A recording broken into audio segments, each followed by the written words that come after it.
Yun mga sir, no? So dito tayo ngayon sa San Ildefonso, Bulacan mga sir, no? So pakita ko lang sa inyo yung wiring ng unang install dito sa Honda Click ni Bossing, no? So install na natin to ng running lights.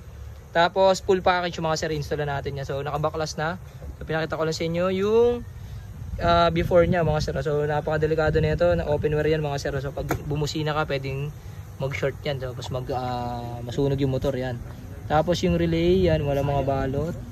Pati sa ilalim mga sir, no, makita mo yung walang balot mga sir. Tapos yung 30 na itong relay is grabe, nakarekta lang mga sir, no. Makikita nyo yung wire hindi nakabalot, tapos nakarekta lang diretso.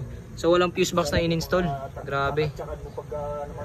So napakadelikado nun. So halimbawa may mabalatan dun sa galing sa battery, tapos dumikit sa bakal, patay. Sunog yun ng timano, sira yung ECU. Ayun mga sir, oh. Yan. So re-rewire natin yan mga sir, tapos i-install na natin mga sir, no. So Motor Repeat Garage, sir.